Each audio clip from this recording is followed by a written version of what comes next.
muhafaza edin, koruyun konuları basite almamak gerekir.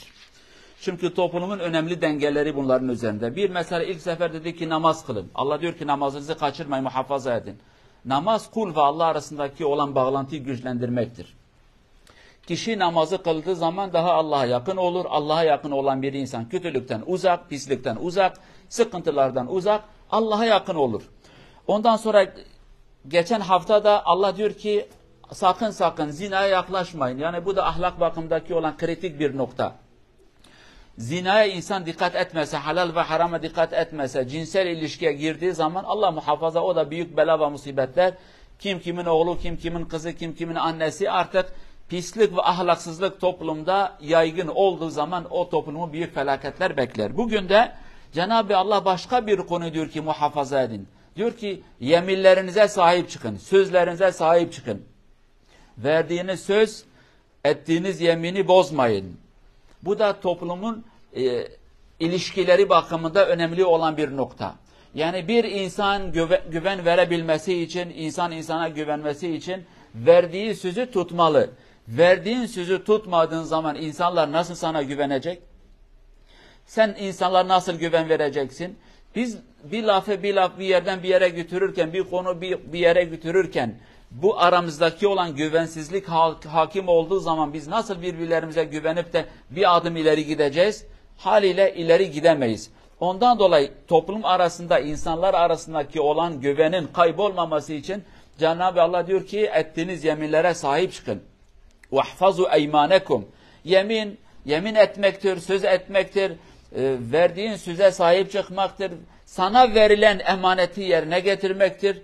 Bu ilk noktadan başlar, son noktaya kadar gider. Mesela biz insanlar evlendiğimiz zaman evlilikte bir söz alırız eşlerimizden veya da eşler arası, aileler arası.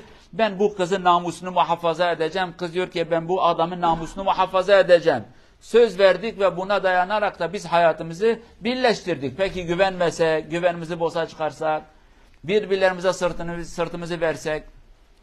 Dolayısıyla haliyle bu şekilde olduğu zaman bu toplum bozulur gider. Veyahut da ufak bir görevden tut en büyük göreve kadar. Sana bir görev verildi. Görevin kanunu var, şartı var. Ondan sonra bir anlaşması var. Ben bu göreve sahip çıkacağım, bu şartlarla bu görevi yapacağım. Söz. Güven verdin mi verdik. Sana bunu emanet ettik. Ondan sonra bizim beyefendi başka bir adam çıktı. Biz onu maliye sorumlusu yaptık, paramızı çaldı. Biz onu eğitim sorumlusu yaptık, insanlarımızı cahil bıraktı. Biz onu güvenlik sorumlusu yaptık. Adam bütün insanların kalbine korkuyu saldı. Peki bu nasıl güven, bu nasıl emanete sahip çıkma, bu nasıl verdiğin sözü yerine getireceksin? Bu anlama gelir. Demek ki haliyle bu insan verdiği sözü tutamadı veya da tutmadı. Dolayısıyla güveni ve ona olan güveni kaybetti. Toplum artık herkes diğerinin hakkında şüphe içinde, tereddüt içinde, ne kadar doğru, ne kadar yanlış. Mesela buna benzer bir hadis-i şerif de var. Bu ayetin açıklaması. Cenab-ı Allah diyor ki, yeminlerinize sahip çıkın. Peygamber de bunun açıklaması yapmış. Diyor ki, bir insan düzgün bir Müslüman olabilmesi için şu noktalara dikkat edecek. Ve münafık kimdir? Bu noktalara dikkat etmeyen. Diyor ki, verdiği söze sahip çıkmayan bir insan, bu adam münafıklığın 1/3 toplamış kendinde. Adama güven verdin, bir söz verdin veya da adam sana bir söz verdi, sen de o söze dayanarak ona bir sır verdin, bir emanet verdin. Adam arkada seni sattı. Demek ki bu adam dürüst bir Müslüman değil, münafıklıktan 1/3'i almış. Konuşurken de yalan konuştu. Ondan sonra emanete hıyanet, söz verdiği zaman sözünü yerine getirmedi. Bu hususta gerçekten büyük bir eksiğimiz vardır. Biz bazen birbirlerimize deriz, tamam yarın şu yere gideceğiz, yarın şu işi yapacağız. Söz, tamam. Sen ona göre hazırlığını yapmışsın, diğer arkadaş ona göre hazırlığını yapmış. Son dakikada diyor ki, ola kusura bakma benim misafirlerim geldi. Hani güvenmiştik birbirlerimize, hani ona göre bir plan yapmıştık.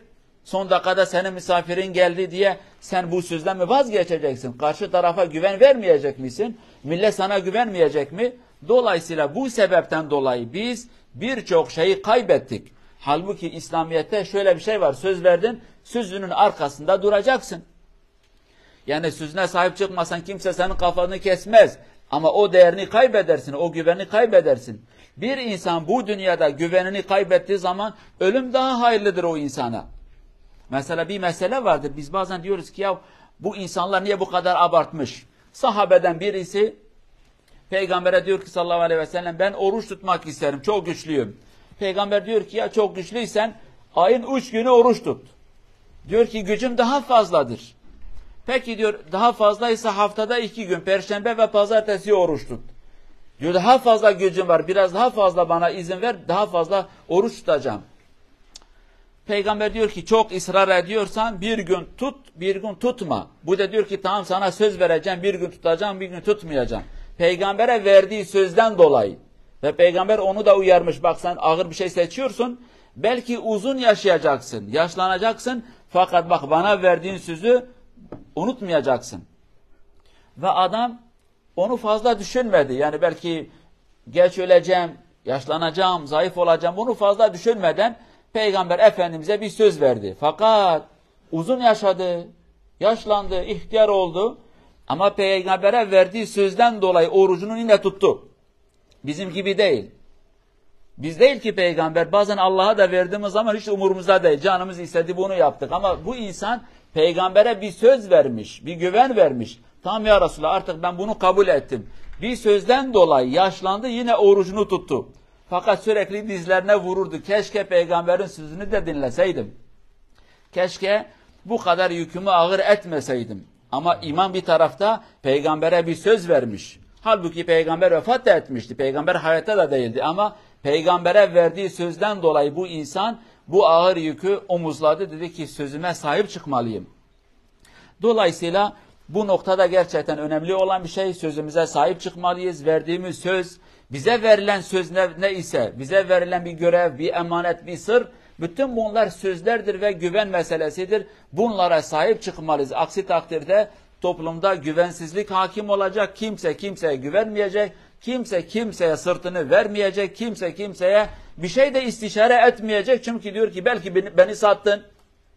Bazen gidersin bir insanla önemli bir meseleyi tartışırsın. Sırrını verirsin. Ama maalesef bu insan bir baktın ki bir süre sonra senin bu sırrını başka insanlara verdi. Sen de diyorsun ki yazıklar olsun. Sana güvenmiştim. Sen beni arkamda vurdun. Sana verdiğim sırları başka insanlara verdin. Ondan dolayı da meşhur bir Türkçe bir laf var. Diyor ki ser verir sır vermez. Ser de Kürtçe bir kelimedir kafa. Yani adam diyor ki kafamı da veririm ama bana verilen sırrı vermem. Ser verir sır vermez. Ser ve sır yakın kelime. Ser Kürtçe kafadır. Sır da bildiğiniz gizli bir şeydir. Ama maalesef bazen insanlar bu noktaya dikkat etmez. Cenab-ı Allah bizi sözüne sahip çıkan ve güvenilir insanlardan eylesin inşallah. Sözünün arkasında durmayan, verdiği sözleri ayak altına alan insanlardan eylemesin. Cenab-ı Allah dünyada bizi sadık olan insanlarla haşr etsin ve bizi o insanlarla beraber huzuruna da götürsün inşallah. Vesselamu aleyküm ve rahmetullahi ve berekatuhu.